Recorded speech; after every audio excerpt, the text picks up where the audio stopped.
This call is now being recorded.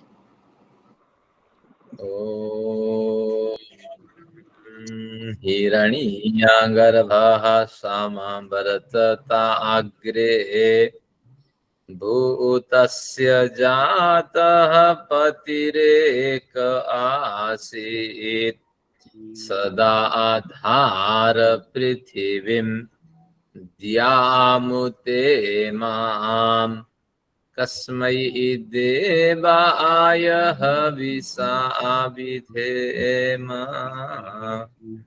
Om Shanti शांति शांति।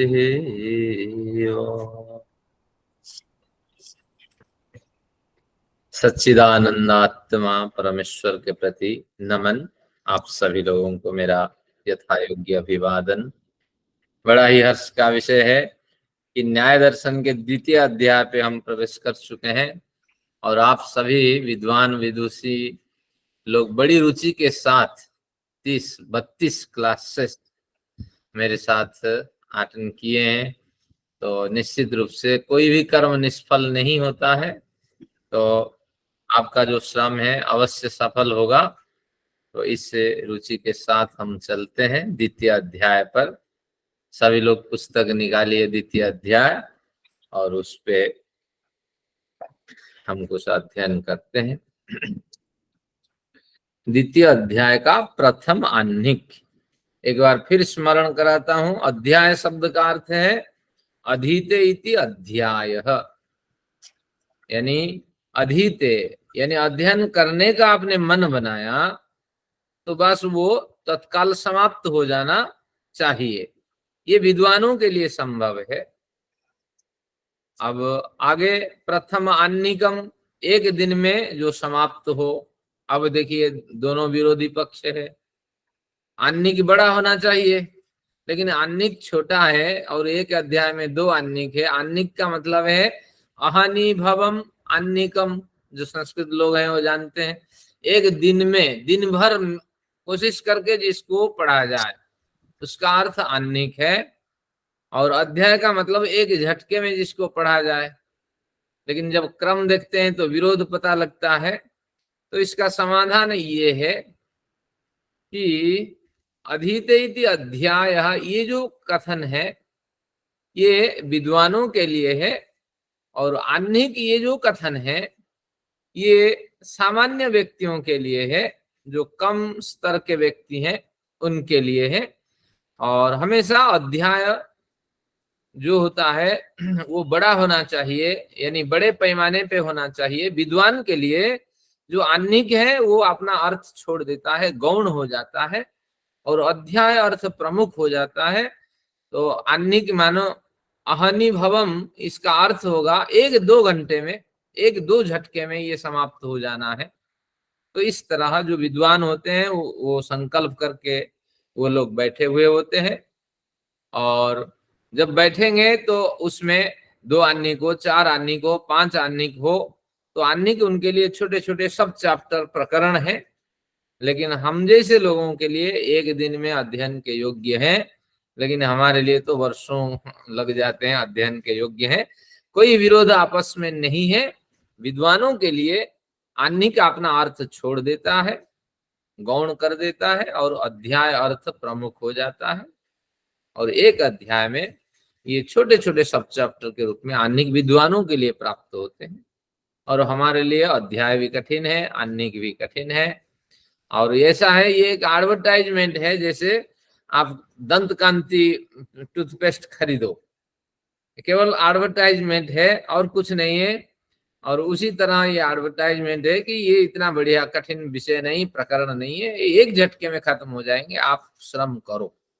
तो इस तरह ये कुछ प्राचीन भारत की शैली रही है। थोड़ा थोड़ा इससे परिचय प्राप्त करते हैं। हमेशा समन्वय पक्ष लेके हम चलेंगे। आगे देखते हैं। अतः ऊर्ध्वम प्रमाणादि परीक्षा, अतः ऊर्ध्वम प्रमाणादि परीक्षा, इससे आगे प्रमाणादि शब्द की परीक्षा करेंगे। क्यों ना? उद्देश्य लक्षण परीक्षा शास्त्र के 3 सिद्धांत है। हमने उद्देश्य यानी नाममात्र कथन, संख्या कथन, केवल गिनती से बता देना ये उद्देश्य है, और लक्षण से उसकी परिभाषा उन सब की, और परीक्षा से उन पे विश्लेषण करना है। तो परीक्षा वाला प्रकरण यहाँ से द्वितीय अध्याय से 5वें अध्याय तक ये चलेगा।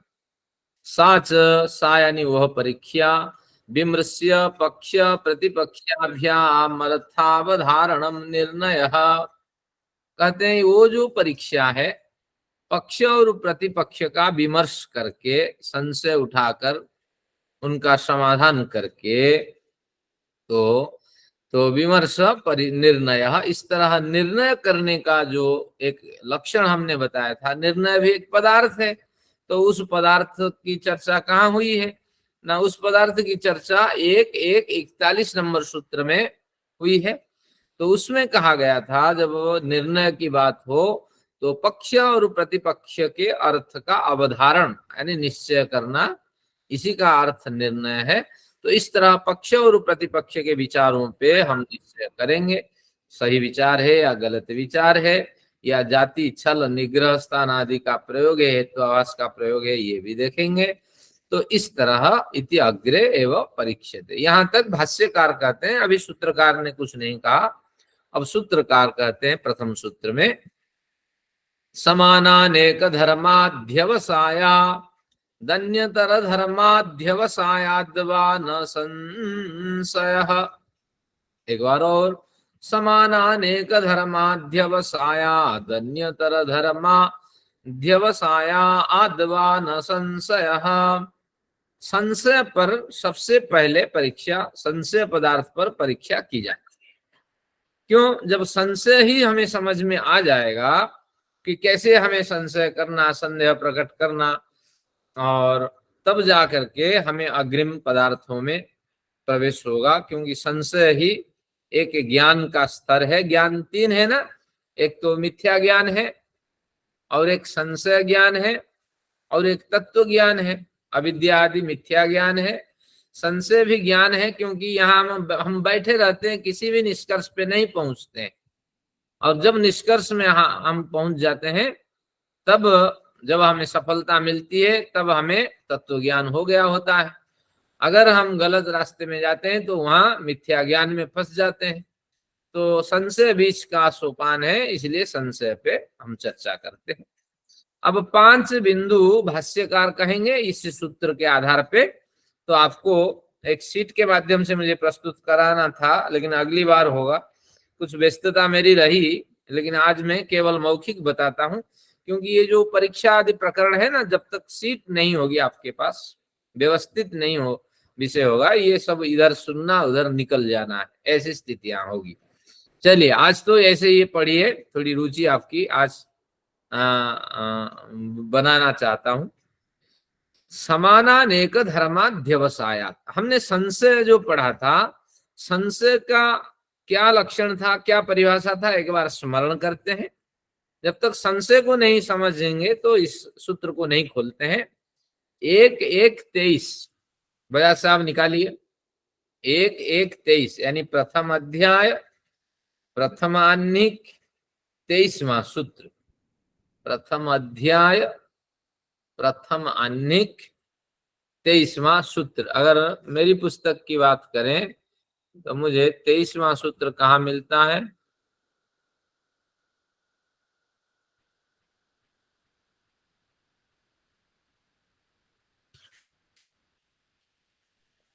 ये मुझे मिल जाता है 67 पर।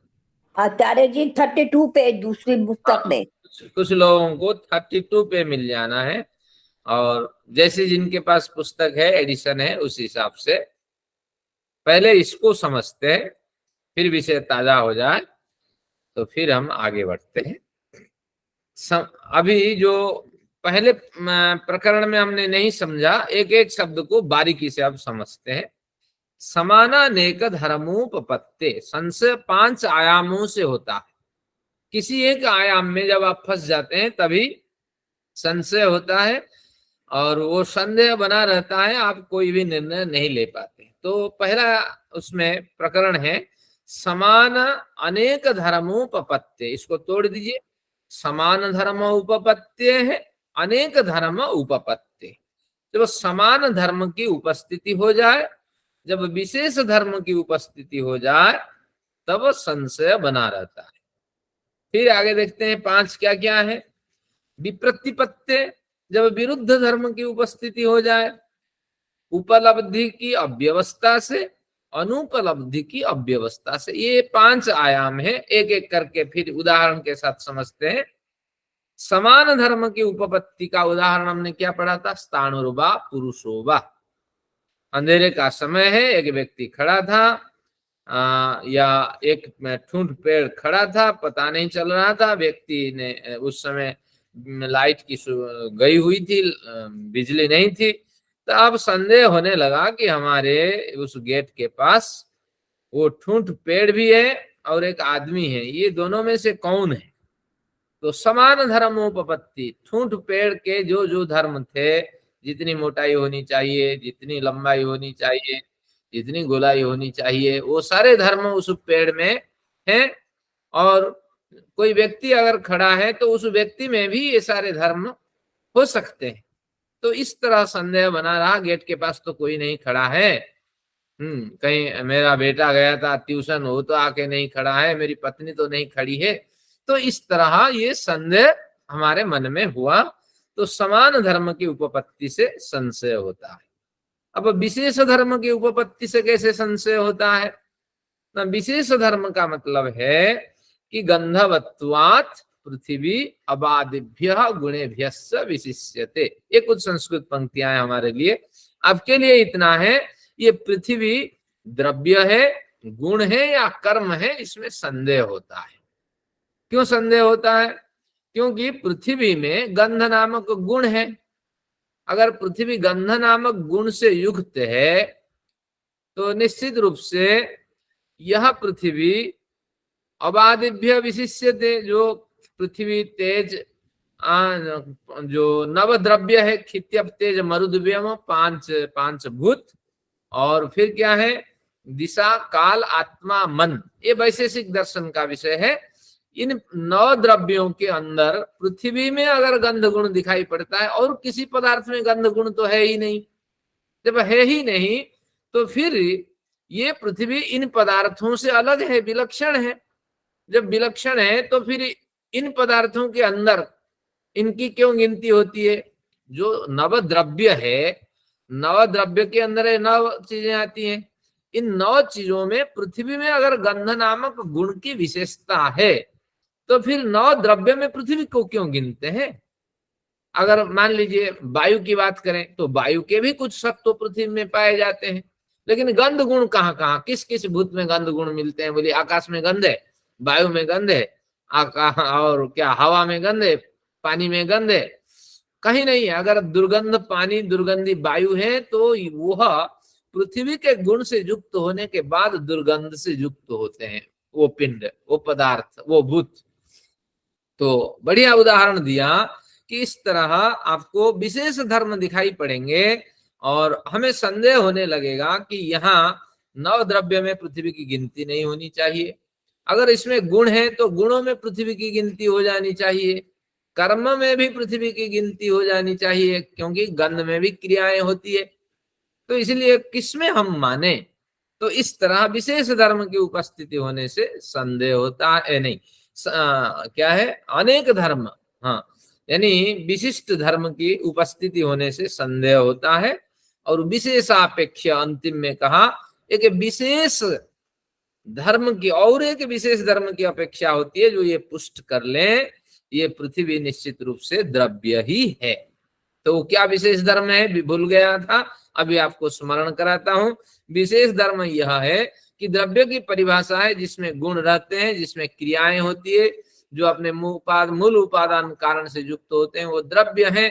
तो ये गंध नामक गुण है किसमें? पृथ्वी में है। बस गुणों का आश्रय पृथ्वी होने से पृथ्वी द्रव्य है, ये परिभाषा है। तो इसलिए पृथ्वी को द्रव्य मानना चाहिए। इस विशेष लक्षण की मदद से, द्रव्य के विशेष लक्षण की मदद से हमने ये समझा पृथ्वी द्रव्य है। तो इस तरह विशेष धर्म की हमेशा अपेक्षा बनी रहती है। और लाइट आ जाने से गेट के पास जो खड़ा था व्यक्ति वो या ठूंठ का पेड़, उसका पता लग जाता है। तो निश्चित रूप से लाइट रूपी विशेष धर्म की अपेक्षा से, विशेष धर्म की प्राप्ति से संशय का निवारण हो गया। तो इसी तरह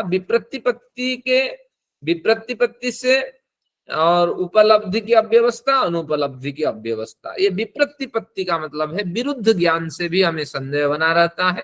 अस्ति आत्मा, आत्मा है, जो आत्मा है बलवान पक्ष दे रहे हैं कि आत्मा विद्यमान है, अविनाशी आत्मा।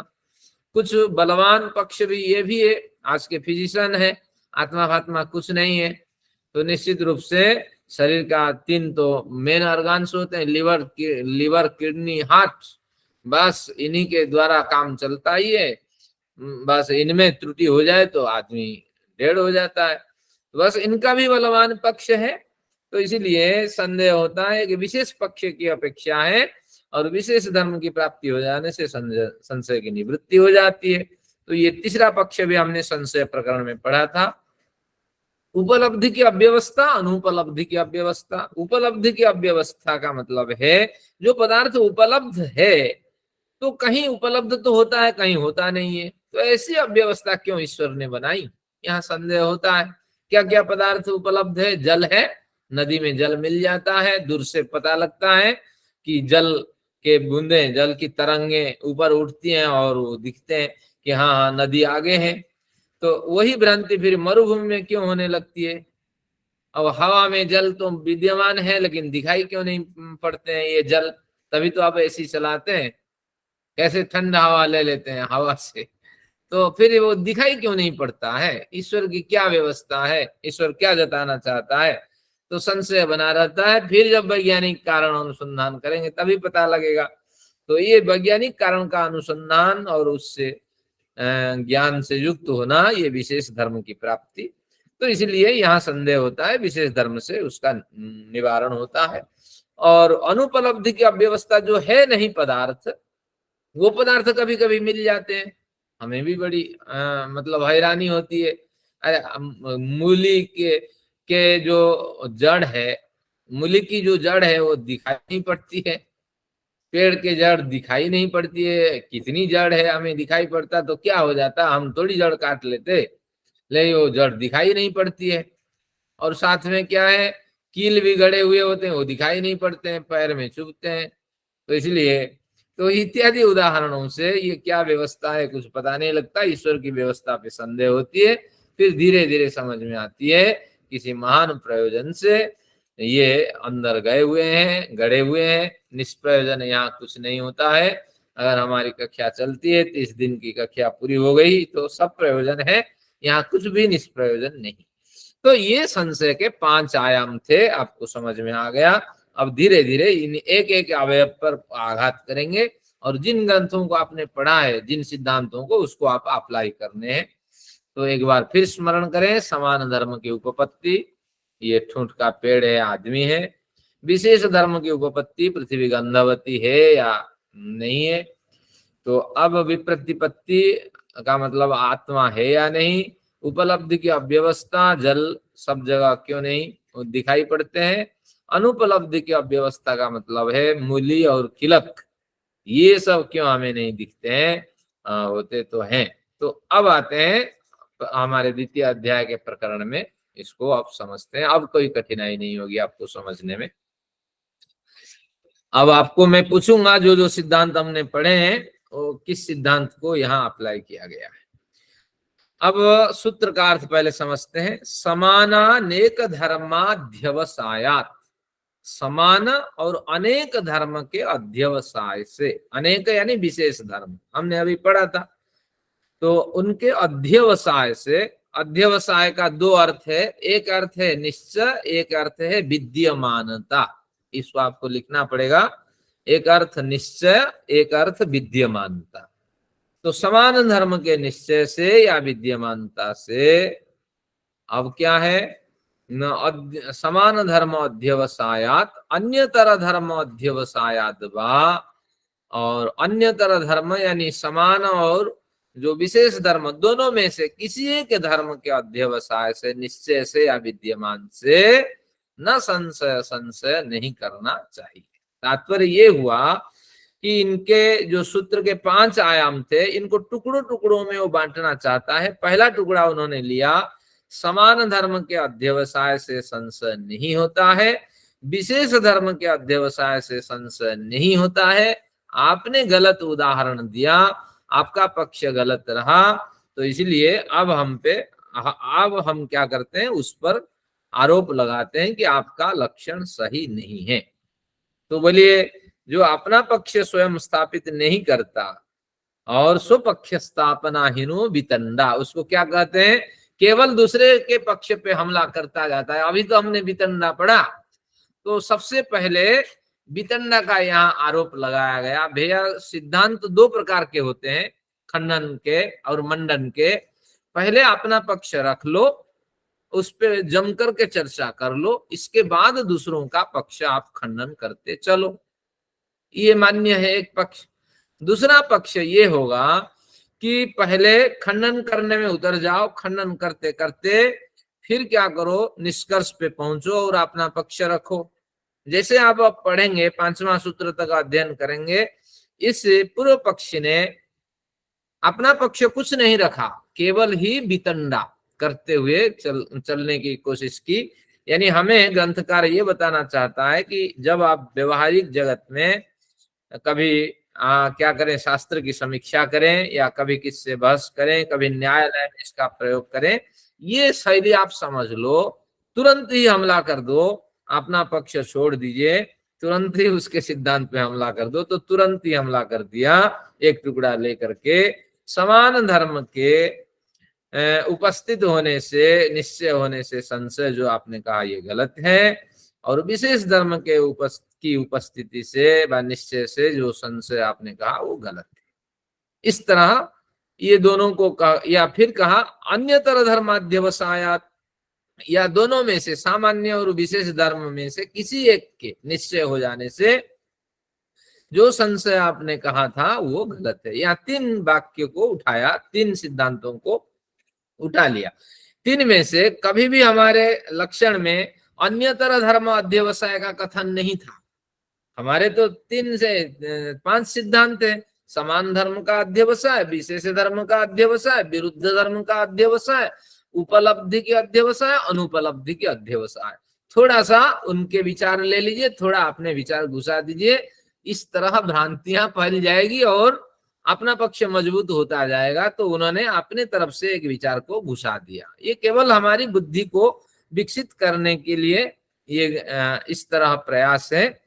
तो अब इसको 5 बिंदुओं से वो सिद्ध करते हैं। कौन? भाष्यकार। सूत्रकार तो इतना लिख के चल दिए, भाष्यकार उस समय की परंपरा के हिसाब से वो विचार रखते हैं।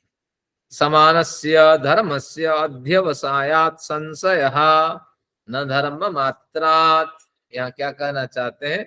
समानस्य धर्मस्य अध्यवसायात्। अध्यवसाय के 2 अर्थ थे, एक अर्थ था विद्यमानता, एक अर्थ था निश्चय।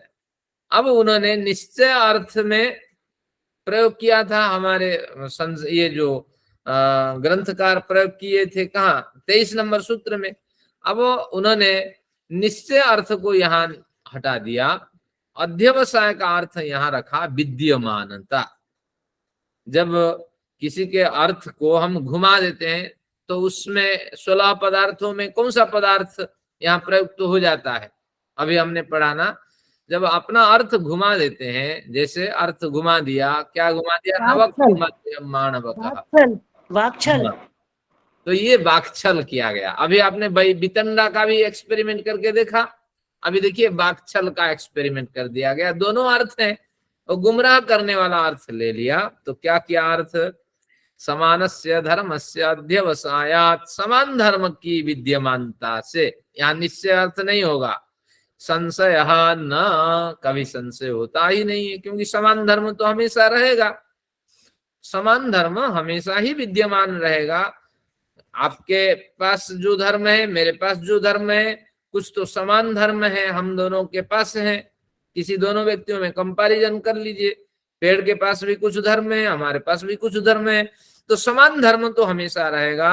अब रात में भी उस धर्म के बारे में सोचे, वो भी विद्यमान रहेगा, दिन में भी रहेगा, जब तक जिंदा रहेंगे उनमें भी विद्यमानता। समान धर्म, क्या समान धर्म है?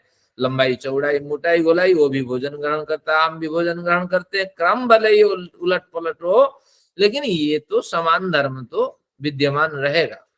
अगर समान धर्म विद्यमान रहता है तो फिर संशय किसी बात की? तो उन्होंने ये अर्थ लिया कि हर वस्तु में समान धर्म विद्यमान होता ही है, न धर्म मात्रात, और क्योंकि संशय न, समान धर्म पे संशय नहीं करना चाहिए। धर्म मात्रा, धर्म तो रहना स्वाभाविक है, सामान्य धर्म तो रहना स्वाभाविक है। तो इसलिए ये कथन जो आपने किया है कि समान धर्म से संशय उत्पन्न होता है निश्चय हो जाने से, ये कोई महत्वपूर्ण कथन नहीं है आपका। ये प्रथम बिंदु आपको इस तरह उन्होंने अर्थ लिया। फिर आगे देखते हैं, दूसरा बिंदु लेते हैं, अथवा, कहते हैं अथवा इसको हम दूसरे ढंग से प्रस्तुत करते हैं। आचार्य जी पहले पॉइंट का लॉजिक तो दिया नहीं इन्होंने कोई कि नहीं, क्यों वितंडा है ना, बैतंडी का है ना। अच्छा क्योंकि कैसे प्रयोग होता है वो दिखाते हैं कि शास्त्रों में कैसे प्रयोग होता है। उटपटांग सी बातें होती है, कहीं से पकड़ लेता है, अपने विचार थोड़ा ठूस देता है, फिर अपना पक्ष मजबूत करके तालियां बजवाता है सबसे। देखो देखो, अब बहस आप सुनते होंगे टीवी में, कई बार मैं सुनता हूँ जब समय होता है, बड़ा मुझे आनंद आता है। तो आप भी सुनते रहिए जब जब अवसर मिले। तो अब देखते हैं क्या क्या इसमें कहता है। सेकंड बिंदु लेते हैं, अथवा समान मनयोर धर्म उपलभे। अथवा यानी आप ये कहना चाहते हैं, इसका मतलब है कि समानम अनयो हो, ठूंठ पेड़ और आदमी, इन दोनों के समान धर्म तो मैं जानता हूं। अहम उपलभे, मैं जान लिया हूं।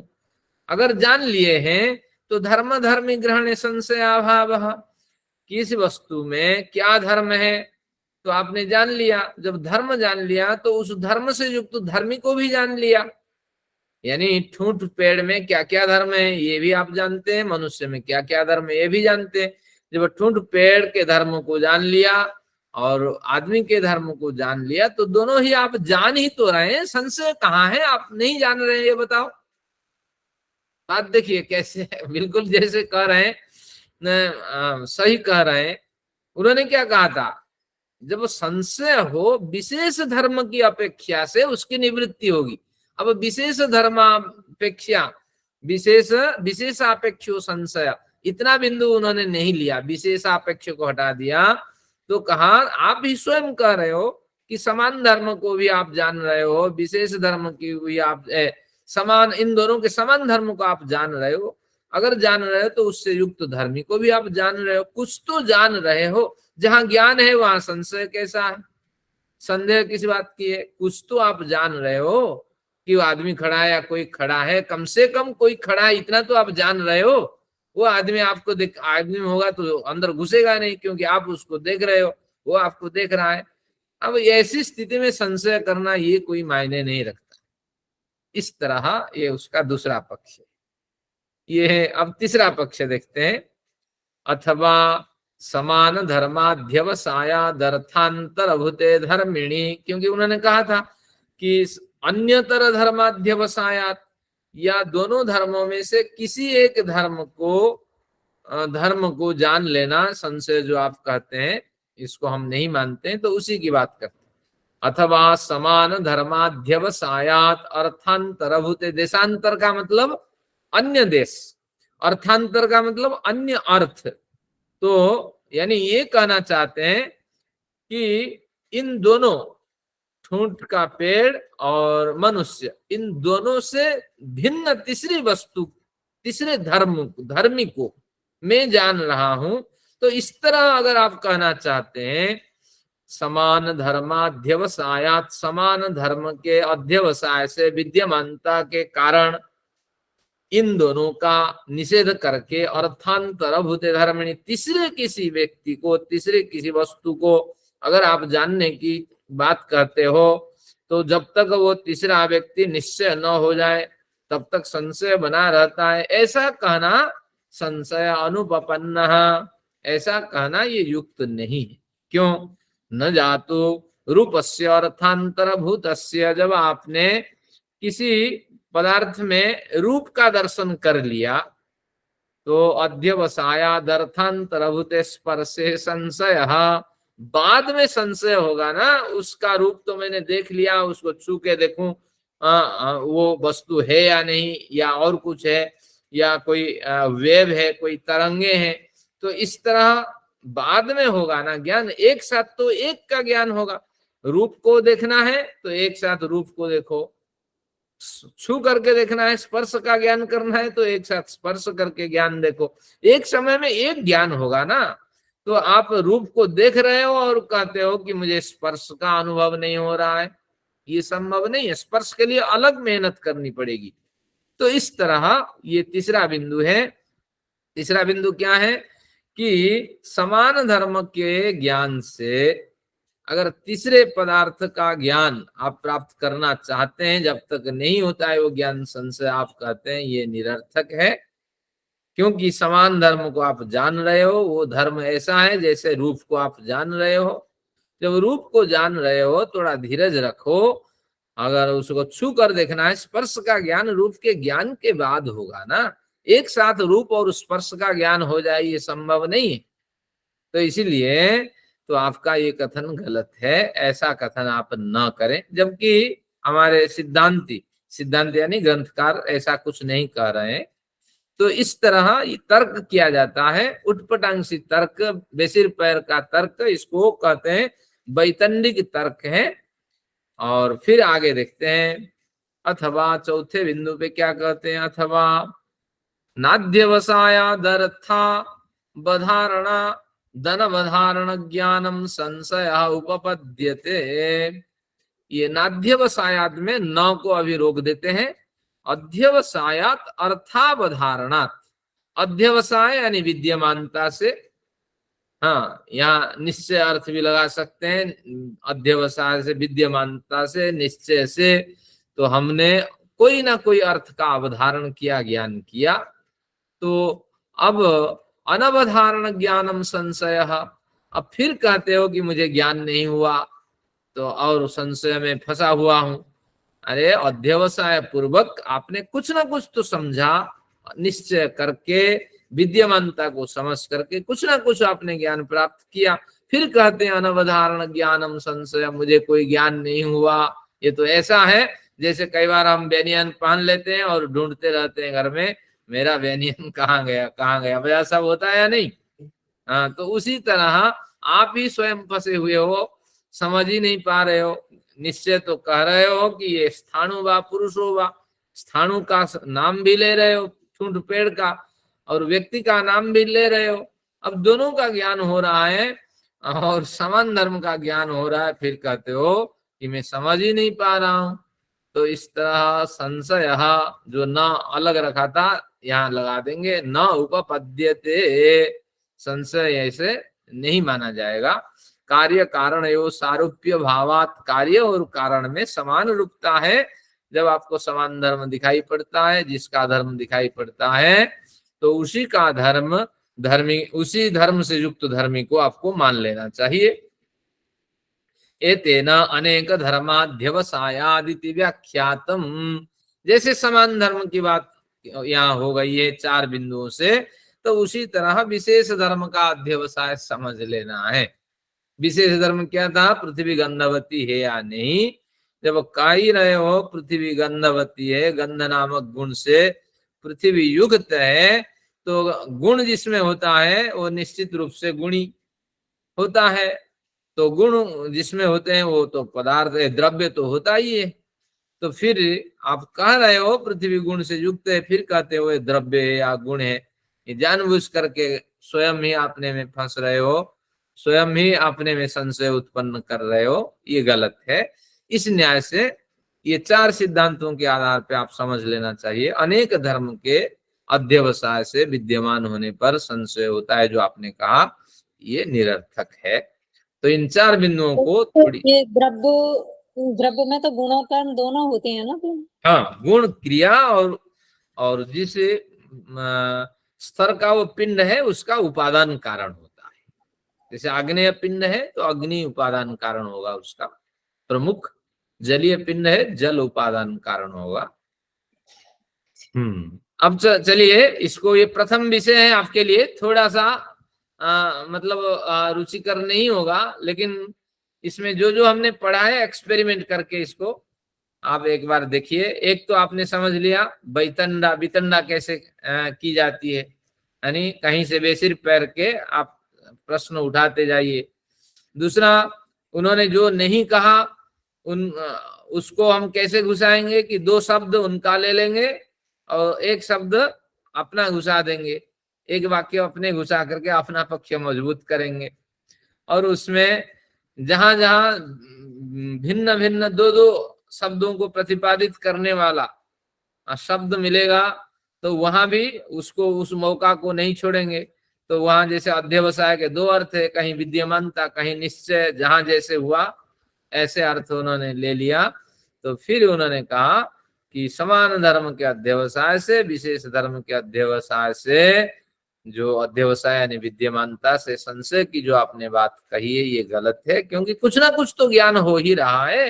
वो आदमी तो आपके घर में घुस नहीं रहा है, वो गेट पे खड़ा हुआ है, उसको पता है आप देख रहे हो और आपको भी पता है आप देख रहे हो उसको। तो निश्चित रूप से यहाँ आप गलत कह रहे हो। और बढ़िया तर्क है, इसको सुन करके लगता है हाँ वाकई में दम है, क्योंकि आदमी तो घर में घुस नहीं रहा है ना, वैसा लग रहा है ना, तो इसलिए कुछ तो ज्ञान हो रहा है। कहते हो संशय में मैं फंसा हुआ हूं। अगले बिंदु देखिए, अन्यतर धर्माध्यवसायाच्च संशयो न भवति, जो आपने कहा था। हाँ, पेज नंबर अगला। तो जो आपने कहा था कि समान धर्म और विशेष धर्म के दो धर्मों में से किसी एक धर्म का ज्ञान हो जाने से संशय होता है, तो ये कथन भी गलत है। यानी उन्होंने अपनी तरफ से जो लगाया था उसी को लिया यहाँ। तो कहते हैं न भवति ततो ह्यन्यतरावधारण में वेति, क्यों संशय नहीं होता है? क्योंकि दोनों में से किसी एक का तो ज्ञान हो जाना है। जब एक का ज्ञान हो ही रहा है किसी एक का, तो फिर संशय कहाँ है भैया? इस बात को उन्होंने कभी कही नहीं है।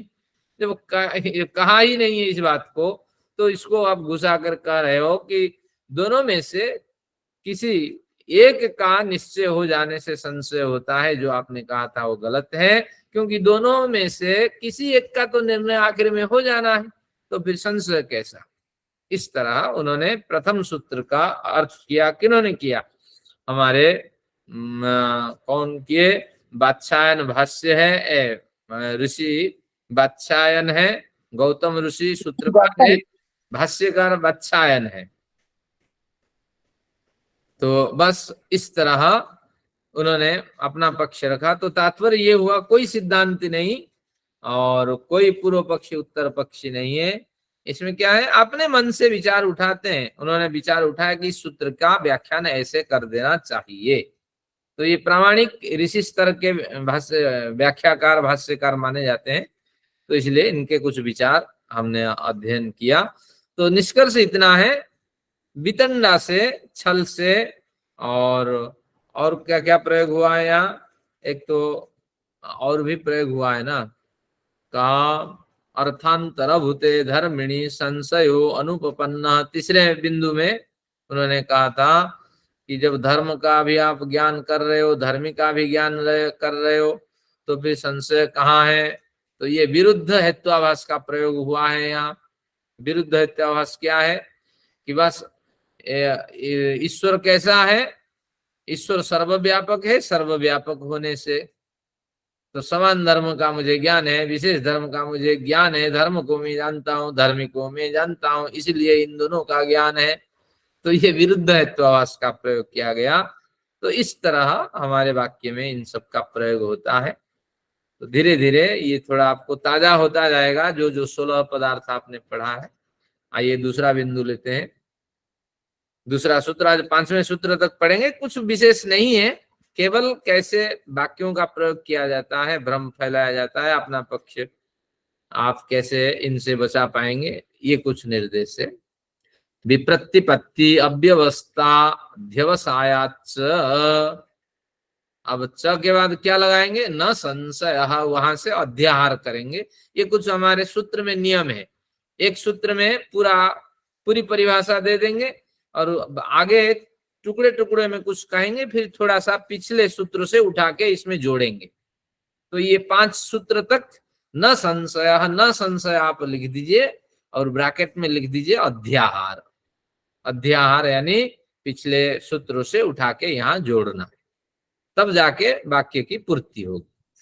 तो विप्रतिपत्ति अव्यवस्था अध्यवसायाच्च न संशय, कहते हैं हम विप्रतिपत्ति की अव्यवस्था से, अव्यवस्था के अध्यवसाय से, यहाँ विद्यमंत अर्थ छोड़ करके निश्चय अर्थ लिया। विप्रतिपत्ति की अव्यवस्था के निश्चय हो जाने से संशय होता है, जो आपने कहा था न संशय, हम उसको नहीं मानते हैं। विप्रतिपत्ति की अव्यवस्था से संशय उन्होंने कहा था, बिल्कुल कहा था। क्या उदाहरण दिया था कि विप्रतिपत्ति यानी विरुद्ध ज्ञान के उपस्थिति होने पर अस्ति आत्मा नास्ति आत्मा, आत्मा तो है, अजर अमर आत्मा का स्वरूप है, आत्मा नहीं है, इस तरह उसका भी पक्ष है, क्योंकि 3 ऑर्गन्स प्रमुख हैं, उन्हीं में गड़बड़ होने से आदमी मृत्यु को प्राप्त करता है धीरे धीरे। तो इस तरह कहते हैं इसको हम संशय नहीं मानते हैं। अब क्यों नहीं मानते हैं, कुछ भाष्यकार विचार देते हैं, देखते हैं। न विप्रतिपत्ति मात्रा दव्यवस्था मात्रादवा संशय, विप्रतिपत्ति से और अव्यवस्था से, ये दोनों पक्ष लिया है, यहाँ 2 बिंदु लिए।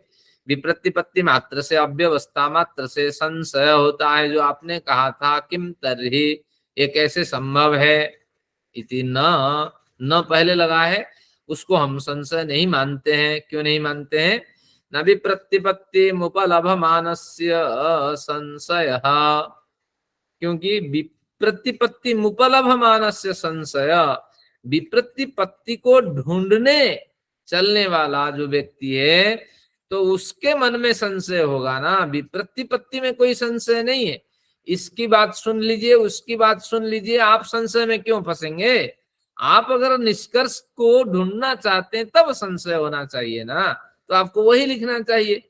अब कहीं विप्रतिपत्ति, इसका शाब्दिक अर्थ क्या है विप्रतिपत्ति का आसान अर्थ? विरुद्ध ज्ञान है, विरुद्ध ज्ञान, विपरीत ज्ञान। हाँ, जैसे आत्मा है एक ज्ञान है, आत्मा नहीं है एक दूसरा ज्ञान है, तो एक ज्ञान दूसरे ज्ञान के विरुद्ध है। तो यही कहना चाहते हैं विप्रतिपत्ति उपलभमानस्य संशय। तो यानी जब विप्रतिपत्ति की उपलब्धि के लिए प्रयत्न करेगा व्यक्ति, तो उसी व्यक्ति के लिए संशय होगा ना।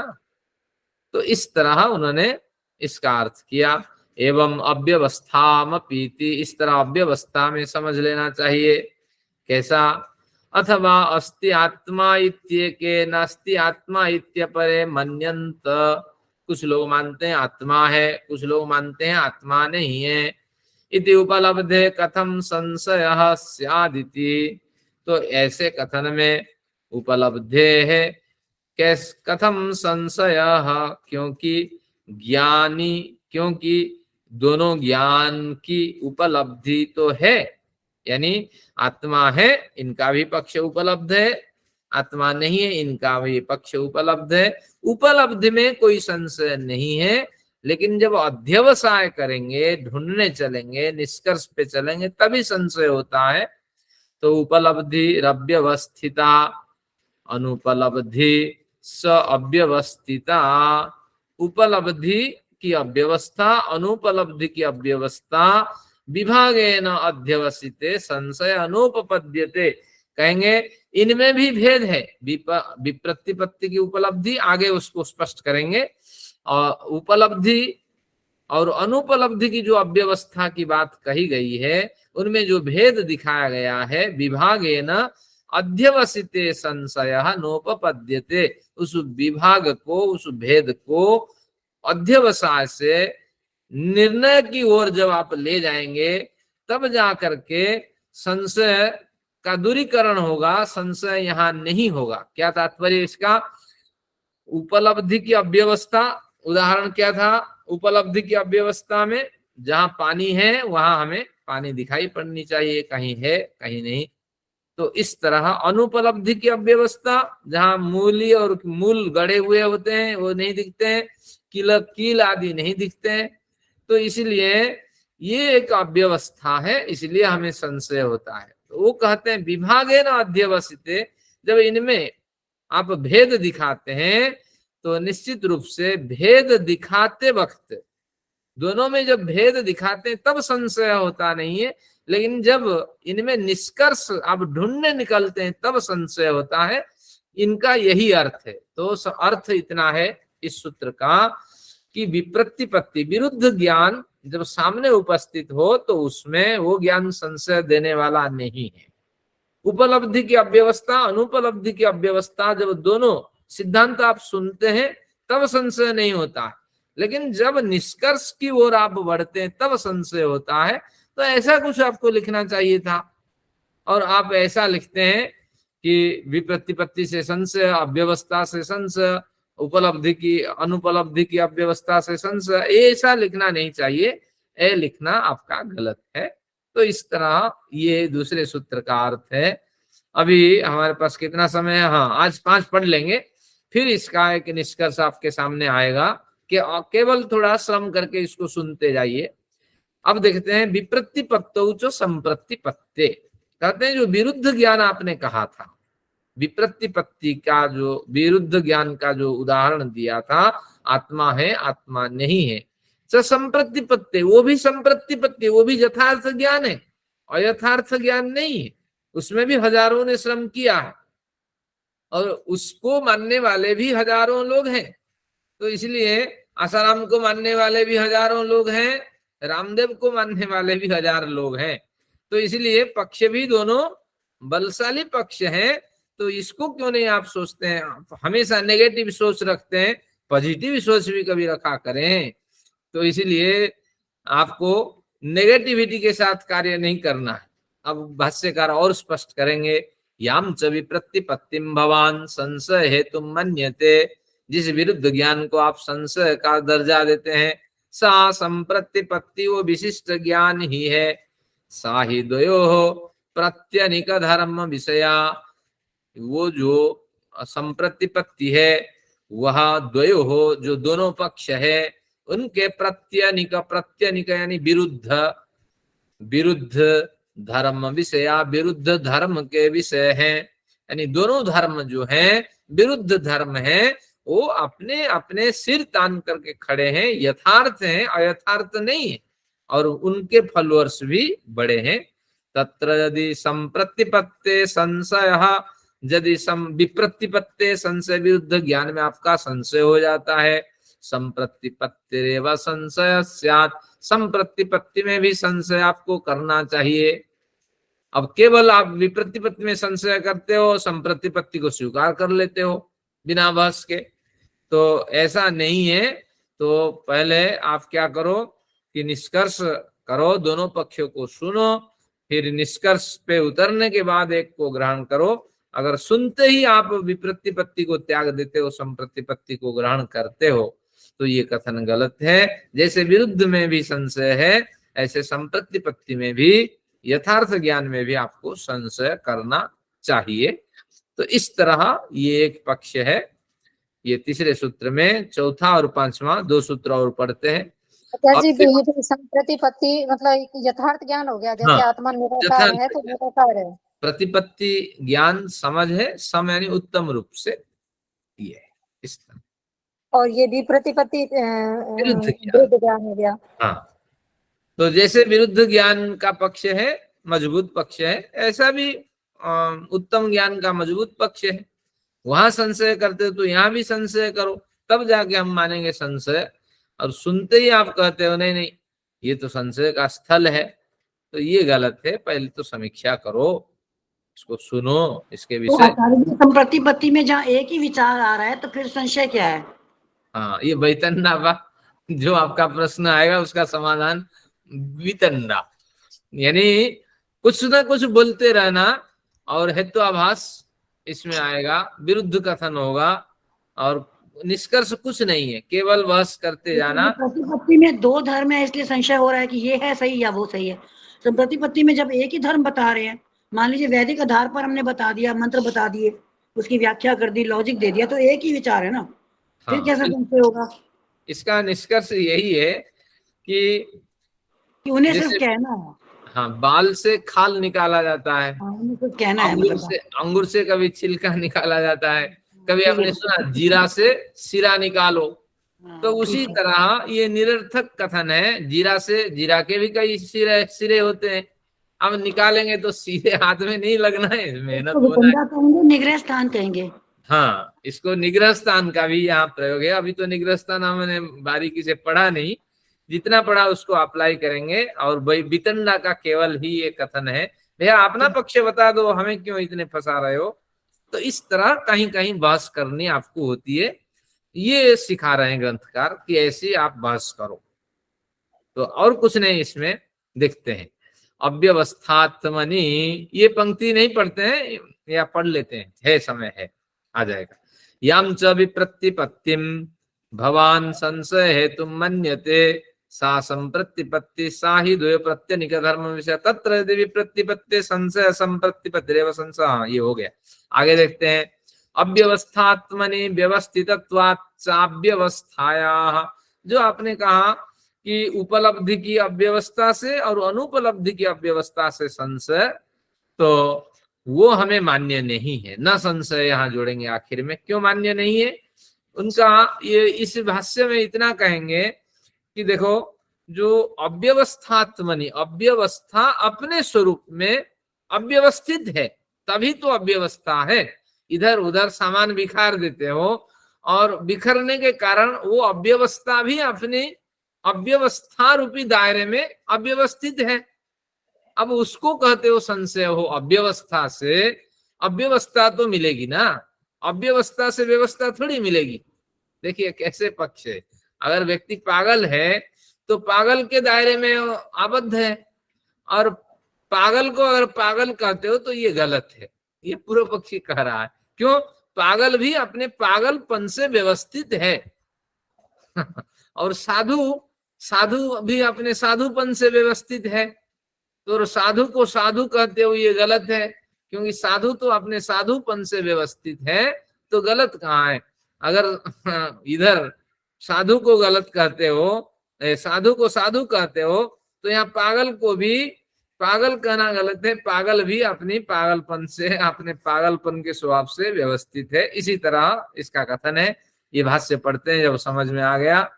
अव्यवस्थात्मनि, अव्यवस्था भी अपने आत्मा में, अपने स्वरूप में व्यवस्थितत्वात्, वो व्यवस्थित है अव्यवस्था के रूप में। तो फिर कहते हैं अव्यवस्थाया, इसी तरह अव्यवस्था से संशय आपको नहीं करना चाहिए। न संशय यदि तावद् इयम् अव्यवस्था आत्मनि व्यवस्थिता, यदि तावद् इयम् अव्यवस्था एवं आत्मनि व्यवस्थिता, अव्यवस्था अपने स्वरूप में व्यवस्थिता है, तो व्यवस्थानात् अव्यवस्था न भवति इत्यनुपपन्नः संशय, वो अव्यवस्था स्वरूप में व्यवस्थित होने से संशय नहीं है। अथ अव्यवस्था आत्मनि न व्यवस्थिता, बोलिए अव्यवस्था अपने स्वरूप में व्यवस्थित नहीं क्या? हाँ है। एवं अतादात्म्यात्, तो अतादात्म्य है, तो आपका कथन इतना मायने नहीं रखता, तो इसलिए अव्यवस्था न भवति, अव्यवस्था संशय का स्वरूप नहीं होता है, ये आपको माननी पड़ेगी। 5वां सूत्र में उसी का कथन करेंगे। यानी अव्यवस्था भी अव्यवस्था में व्यवस्थित है और व्यवस्था भी व्यवस्थित में व्यवस्थित है, तो इसलिए यहाँ संशय करना मूर्खपन है। 5वें में क्या कहता है? तथा अत्यंत संशयस्तद्धर्म सातत्योपपत्ते, कहेंगे ऐसी अगर सिद्धांत को, हमारे सिद्धांत को ऐसे नहीं मानोगे, जो जैसे व्यवस्थित है तो ऐसे व्यवस्थित है, तो इसमें संशय अगर आप उठाते रहोगे, तो कहते हैं अत्यंत संशय, अत्यंत संशय होगा, हर जगह आपको संदेह होने लगेगा। पति में संशय, बच्चों में संशय, और बूढ़ों में संशय, युवकों में संशय होगा, तो सरकार अपने शासन चला नहीं पाएगी, फिर मोदी सरकार कहीं नहीं जा पाएगी, जहां जाएंगे वहां खतरा है जान को। तो इस तरह की स्थिति होगी। अत्यंत संशयस्तद्धर्म सातत्योपपत्ते, तो निरंतर ही अत्यंत संशय से आप युक्त रहोगे, किसी निष्कर्ष पे नहीं पहुंच पाओगे। तो ये जो 5 लक्षण उन्होंने बताए थे उनमें से 3-4 बिंदु केवल लिए, अपने बिंदु एक जोड़ दिए। तो इस तरह इसकी चर्चा हुई। अब इस परिभाषा को पढ़ लेते हैं, फिर थोड़ी चर्चा करते हैं। ये न कल्पेन भवान समान धर्मोपपत्ते संशय इति मन्यते। ये न कल्पेन, जिस विधि से आप समान धर्म की उपपत्ति में समान धर्म की समझ से संशय मानते हैं, तेन खलु अत्यंत संशय प्रसज्यते, वहां अत्यंत सदा रहने वाला संशय ही दिखाई पड़ेगा। समान धर्म उपपत्ति अनुच्छेदात, किसी भी वस्तु में समान धर्म की उपपत्ति का अनुच्छेद नहीं होगा। उच्छेद यानी समाप्त, अनुच्छेद यानी असमाप्त। तो किसी भी पदार्थ में समान धर्म की उपपत्ति, समान धर्म का ज्ञान नष्ट नहीं होगा। हर वस्तु में कुछ ना कुछ समानता है। तो दोनों वस्तु करें, 10 वस्तु करें, कुछ ना कुछ तो समानता होगी, क्योंकि बड़ी समानता यह है कि सभी वस्तु पार्थिव है, पृथ्वी से युक्त है। तो इसलिए ये एक बड़ी समानता तो बनी रहेगी। संशयानुच्छेद, संशय का अनुच्छेद बना रहेगा, कभी संशय नष्ट नहीं होगा। न ही अयम अतत धर्मा, धर्मी जिसमें धर्म नहीं है तो उस धर्म से युक्त धर्मी कोई इस तरह विमृश्यमाण गृह्यते, इस तरह कोई लक्षण नहीं करता। जिस वस्तु में धर्म नहीं है तो उस वस्तु के धर्म से युक्त ये धर्मी है, ऐसा कोई नहीं कहता। जिसमें गुण है, धर्म है, तो उसी के हिसाब से उस वस्तु का नामकरण किया जाता है। सततम तु तद्धर्मा एव भवति, जिसमें धर्म है, गुण है, तो उसी को ही हम नामकरण करते हैं, नामित करते हैं। ईश्वर में क्षमा का गुण है, इसलिए क्षमाशील कहते हैं। ईश्वर सभी देवों का अधिपति है, इसलिए महादेव है। तो इस तरह जिसमें जो गुण है उसी हिसाब से उसका नामकरण किया जाता है। तो इसलिए आपका संशय निरर्थक है। तो सब आपने पढ़ लिया। अगर मैं इसको शीट भी बना लेता तो कोई बड़ी बात नहीं है, लेकिन आगे बनाऊंगा। थोड़ा विषय भी आपको स्पष्ट कराना है। हमारी जो संस्कृति की गिरावट हो रही है, बड़े ग्रंथ लोग नहीं पढ़ रहे हैं, तो इसको सरलीकरण करना है। तात्पर्य ये हुआ कि कैसे आपको बहस करनी है, ये सिखाया जा रहा है, और कुछ नहीं इसमें। कि जैसे किसी भी पक्ष, अपने पक्ष को मजबूत करने के लिए उसके पक्ष में घुस जाइए, उसके 2-3 लक्षण को ले लीजिए, एक लक्षण आपने में घुसा दीजिए, और उसमें आप छल का प्रयोग करिए, जाति का प्रयोग करिए, और फिर वितंडा का प्रयोग करें, और इस तरह बहस करते जाइए।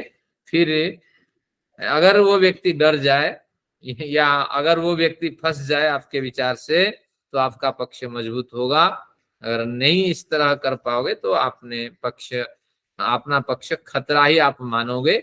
उदाहरण आपके सामने है। एक बार मैंने देखा था वीडियो, तो उसमें कह रहा था एक व्यक्ति, अनयाराधिता तत्र, इस तरह के पद्य था। उसका बड़ा पक्ष था पूर्व पक्षी का, कि राधा की चर्चा भागवत में है। तो अनयाराधिता तत्र सर्वोपमा निगृह्यते, इस तरह एक पद्य था। तो अनयाराधिता शब्द मिला हुआ है। अब संस्कृत पढ़ने वाले जानते हैं अनया आराधिता, कि इसके द्वारा आराधना किया गया, आराधना को प्राप्त की गई जो क्रिया है वो सफलता को प्राप्त कर ली। तो इस तरह उस पंक्ति का अर्थ था। अब उन्होंने कहा मेरे गुरुजी ने कहा है, यही राधा शब्द का प्रयोग हुआ है, तो इसको आप मानो। ये क्या होता है कि देखा था आचार्य जी वो वीडियो, उसमें वो लॉजिक नहीं दे रहा था, वो ये कह रहा था कि मेरे गुरुजी ने ये बताया है। हाँ, मैं देख रहा था। हाँ, यही बता रहा था, मेरे गुरुजी ने ये बताया हमें। तो ये संशय पे जैसे निरर्थक विचार उठाए गए हैं, जो नहीं जानते हैं, सामान्य स्तर का व्यक्ति है, तो हो सकता है अनया राधिता, राधा को अलग देना है तो संधि करके क्यों देगा? अनया के साथ राधा की संधि नहीं होगी, शब्द की अलग रखना था। और राधा का कोई लॉजिक नहीं है, पहले कुछ नहीं बताया, बाद में कुछ नहीं बताया, बीच में राधा कहाँ से टपक जाएगी? और कहीं वृषभानु नंदिनी राधा को कहा गया, कहीं बरसाना में रहने वाली, तो कहाँ भी इस तरह कहीं भी उल्लेख नहीं है। जब उल्लेख है नहीं तो अपना पक्ष रखने के लिए उन्होंने प्रयत्न किया, जैसे संशय नहीं होता है, ये पक्ष रखने के लिए इन्होंने प्रयत्न किया। तो कहीं कहीं अपने पक्ष रखने के लिए आपको इधर उधर के उदाहरण दे करके इसको पुष्ट करना होता है। एक उदाहरण देता हूं, क्योंकि आज का विषय कुछ आनंद आपको नहीं दिया, तो कैसे बहस होती है या कैसे अपना पक्ष रखते हैं उसको उदाहरण देते हैं। अग्निमूर्धा चक्षुषी चंद्र सूर्यौ, अग्निमूर्धा चक्षुषी चंद्र सूर्यौ। तो अग्नि मूर्धा है, अग्नि जो है ईश्वर के मस्तिष्क है। कौन कहा ईश्वर अवतार नहीं लेते? देखिए हमारे साथ प्रमाण है, अग्नि मूर्धा चक्षुषी चंद्र सूर्य। ईश्वर का जो मस्तिष्क है वो अग्नि का वाचक है, चमचमाता है ईश्वर का मस्तिष्क। आप देखिए चक्षुषी चंद्र सूर्य, चांद सूर्य उसके दोनों नेत्र हैं। अब फिर दिशा श्रोत्रम, देखिए कान की बात भी कही गई है, सारी दिशाएं उसके कान है। बाघ विवृताश्च वेदा, उसके मुख भी है, वो मुख से वेदों का उपदेश करता है। अब इस तरह उन्होंने अपना पक्ष रख दिया, संशय वाले जैसे अपना पक्ष रखा हमें गुमराह करने के लिए। जिसने भी इस मंत्र को उठाया, मंत्र का अभिप्राय तो नहीं समझा, अपना पक्ष मजबूत करके रख दिया।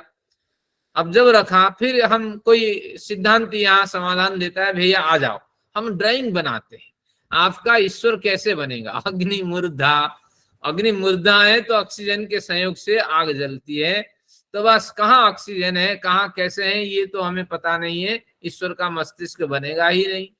चक्षुषी चंद्र सूर्य, एक चंद्र बनाएंगे नेत्र, एक सूर्य बनाएंगे, तो सूर्य कितना बड़ा होगा, बहुत बड़ा पिंड है, और चांद कितना बड़ा होगा, तो एक मक्खी जैसी होगी। तो इस तरह अगर पिंड बनाए, और फिर कहा वायु प्राणम हृदयम विश्वमस्य, जो पेट है ईश्वर का वो हृदय, ये संपूर्ण विश्व ब्रह्मांड है, तो पेट बनाएंगे तो कितना बड़ा पेट होगा, बहुत बड़ा पेट होगा। तो इस तरह अगर ईश्वर का स्वरूप है, वो ईश्वर जन्म लेता है, तो ऐसा अजीब ईश्वर कहीं दिखेगा नहीं। तो ऐसा ही हुआ है, आप जगन्नाथपुरी जाएंगे जो मूर्ति देखेंगे ना, तो इसी आधार पे बना गया, इस मंत्र के आधार पे कुछ लोगों ने हट करके एक मूर्ति बनाई, और उसके सिर नहीं, पैर नहीं, आंख नहीं, कान नहीं, कुछ भी नहीं, कुछ बन ही नहीं सकता। तो बस जो रूप बनता है, तो आप एक बार सर्च करके इंटरनेट से देख लीजिए जगन्नाथ कैसे दिखते हैं, तो ऐसी विकृतियां बनाई गई है। तो जो निराकार ईश्वर उसको साकार रूप दे दिया गया है। तो इस तरह कुछ पक्ष है, धीरे धीरे आपको समझ में आएगा। फिर समाधान में कोई बड़ा पक्ष नहीं मिलेगा, इतना ही मिलेगा समाधान में कि अरे मैंने तो विशेष अपेक्ष कहा है, जहां संशय हो वहां विशेष धर्म की अपेक्षा है, तो उसको आप नहीं ग्रहण करते हो, आप मनमर्जी करते हो, हमारे पूरे लक्षण नहीं समझते हो। तो इस तरह ये कथन करके समाधान करेंगे। लेकिन थोड़ा हमें आज अध्ययन करके पता लगा कि बहस कैसे की जाती है और निरर्थक कैसे बोलना होता है, कैसे एक पत्रकार बोलता है, छोटा सा विषय है घंटों बोलता रहता है, तो उसी तरह पत्रकार जैसे बोलता है, कवि जैसे लिखते हैं, छोटी सी बात है कितनी बड़ी कविता लिखते हैं, कितना बड़ा इतिहास लिख डालता है। तो उसी तरह निरर्थक अपने पक्ष को रखने के लिए चर्चाएं करनी होती है, ताकि अपना पक्ष मजबूत हो। तो इस तरह चर्चा करने वाले से आप बचें और अपना स्थान वहां छोड़ दीजिए, बस न करें, ये एक ज्ञान होगा। और कहीं कहीं जरूरत पड़े तो अपने पक्ष मजबूत करने के लिए जो इन सिद्धांतों से अपरिचित हैं, तो उनके सामने इस तरह बलवान पक्ष रख करके आप अपना लक्ष्य सिद्ध करें। तो इस तरह चलिए आज का सत्र यहीं समाप्त करते हैं, समय हो गया है। तो कुछ थोड़ा सा हमें आज थोड़ी सी उपलब्धि हुई, थोड़ी सी झलक मिली। कितने सूत्र कवर हो गए फिर? 5 हो गए हैं। आज 5 सूत्र पूर्व पक्षी, पूर्व पक्षी का सारा सिद्धांत, कोई विशेष नहीं है, सार ले लीजिएगा, क्योंकि भाष्यकार के विचार हैं, हमारे तो इसमें कुछ विशेष सूत्रकार कह ही नहीं रहे। तो चलिए शांति पाठ आज का जो सत्र है औपचारिक समाप्त। ओम द्यौः शान्तिरन्तरिक्षं शान्तिः पृथिवी शान्तिरापः शान्तिरोषधयः शान्तिः वनस्पतयः शान्तिर्विश्वे देवाः शान्तिर्ब्रह्म शान्तिः सर्वं शान्तिः शान्तिरेव शान्तिः सामा शान्तिरेधि। ओम शांति शांति शांति। ओम। वैदिक अभिवादन सभी को सप्रेम नमस्ते। चलिए, संशय का हमने अध्ययन किया, थोड़ा सा संशय को समझा। आज का यही फल था, यही उपलब्धि थी। कुछ विचार रखें आप अपने, कुछ और विचार रखें। आचार्य जी नमस्ते। हाँ, होता साहब बोलिए। अग्निमूर्धा चक्षु से जो चंद्र सूर्य आपने जो कहा, हाँ वो सूर्य चंद्र वसुधाता यथा पूर्वम कल्पयत, वो तो वेद का भी एक श्लोक है। हाँ जी, हाँ, उससे इसका कोई संबंध नहीं है। तो वो एक इतिहास का पक्ष है। आप शायद जगन्नाथपुरी प्रांत के निवासी है ना? उड़ीसा के जी। हाँ, तो इसीलिए यह सिद्धांत आपको जानना चाहिए। मंदिर तो बन गया था, एक मूर्ति की स्थापना करनी थी। उस समय मूर्ति का साकार रूप नहीं था। अब मूर्ति को कैसे आकार से किस आकार दिया जाए? कभी तो मूर्ति पूजन होता नहीं था, बहुत पुराना मंदिर है, पुराना स्थान है। तो इस श्लोक को, मुंडक उपनिषद का एक श्लोक है, उठाया गया, फिर इसके आधार पे उसको बनाया गया। मस्तिष्क उसका आग है, तो इसलिए मस्तिष्क को उड़ा दिया गया। भैया ऑक्सीजन तो सब और मौजूद है धरती में, तो जगन्नाथ के मस्तिष्क खोपड़ी नहीं है, देखना जा करके, बल्कि पंडे लोग उसमें मुकुट पहना देते हैं। चक्षुषी चंद्र सूर्य, और दोनों आंखें बना दी है, लेकिन वो नहीं बनाया। एक तो छोटी एक बड़ी, ऐसे बनाते तो विकृत हो जाती ना पिक्चर। तो यहाँ पंडों ने छल किया, शास्त्र के हिसाब से नहीं बनाया। तो एक बिंदी सी बनानी थी, एक बड़ी बनानी थी, लेकिन दोनों बराबर बना दिया। पहले बनाई होगी, बाद में उसका परिवर्तन हो गया। दिशा श्रोत्रम, उसके कान भी नहीं है। भैया ऐसी जगन्नाथ आपका है, कान भी नहीं है उसका, क्या कहा जाए। तो कान तो है ही नहीं मंत्र में। बाघ विवृताश्च वेदा, और जो उन्होंने कह दिया, वेदों से कह दिया, आप कुछ बोलते ही नहीं है। उनके मुख भी नहीं है, आप जाके देखिए, मुख नहीं है, कलर लगाया गया है। वायु प्राणम, अब उसकी नाक भी नहीं है। भैया मूर्ति, सब मूर्ति में नासिका है, उसकी नासिका नहीं है, क्योंकि वायु प्राण है। कैसे नाक बनाए? चलो जैसे बनता है ऐसे बनने दे। हृदयम विश्वमस्य, संपूर्ण विश्व उसका पेट है।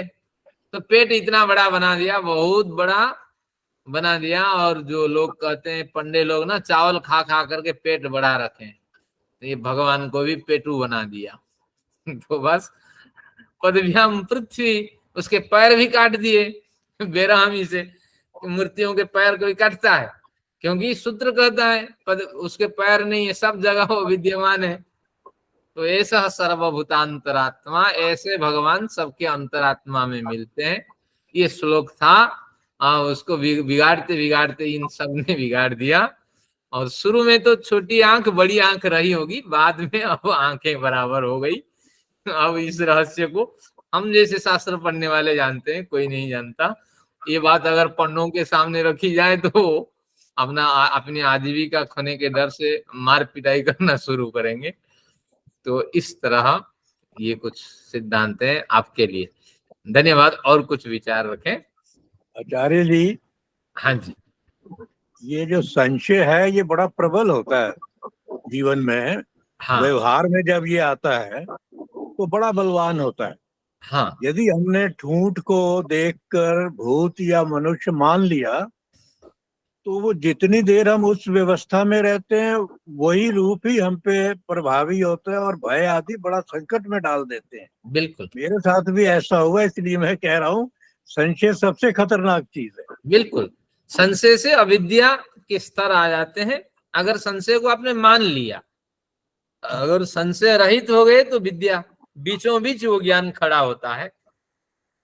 और जिस ओर आपका ढलान है उस ओर आपको दुख सुख मिलते रहते हैं, तो संशय है। लेकिन इन्होंने बार बार काटने की कोशिश की पूर्व पक्षी ने, और कहा पागल तो पागल है, पागल को पागल कह करके आप संशय क्यों पैदा करते हो? अव्यवस्था भी अपने में अव्यवस्थित है, व्यवस्था भी अपने में व्यवस्थित है, तो संशय कहाँ है? संशय तो है, क्योंकि अव्यवस्था से जब व्यवस्था की कल्पना करेंगे तो विशेष ज्ञान की अपेक्षा होगी। तो संशय एक महत्वपूर्ण ज्ञान का स्तर है, यहीं से विकास होता है। चलिए, और कुछ विचार रखें? कोई तो विशेष चर्चा नहीं थी तो विकास तभी होगा ना जब ज्ञान मिलेगा तो। हाँ, आज तो प्रवेश हुआ है शास्त्रों में, कैसी हाँ। चर्चाएं होती है, तो फिर बुद्धि धीरे धीरे खुलेगी। कैसे जबरदस्त पक्ष है, विरुद्ध हेत्वाभास का प्रयोग किया आज कि भैया ईश्वर न्यायकारी है, न्यायकारी होने से पागल पागल है, पागल होने से यहाँ फिर आप संशय क्यों पैदा करते हो? अव्यवस्था अव्यवस्थित है अपने स्वरूप से, तो यहाँ फिर कौन सी संशय है, कौन सा संदेह है? संशय है। इस तरह चर्चा हुई है। यानी हमारे जो सिद्धांत हैं धीरे धीरे उनसे भी हमारा परिचय होगा। चलिए, आज का सत्र समाप्त करते हैं। आज के सत्र में आप सभी ने योगदान दिया, थोड़ा विषय नीरस था, सरसता बनाने की मैंने कोशिश की। अगले में और अधिक इसको रोचकता कैसे मिले इस पे सोचता हूँ। तो पागल का हमने उदाहरण लिया, पागल हमने पूर्व पक्षी ने कहा कि पागल अपनी अव्यवस्था में व्यवस्थित है, तो वो पागल है तो है, तो क्या हमें संशय होगा कि पागल है या नहीं है? हम किस बात का संशय कर रहे हैं उसमें? पागल तो है ना, पागल पे भी तो संशय होना चाहिए ना, जो है या नहीं है?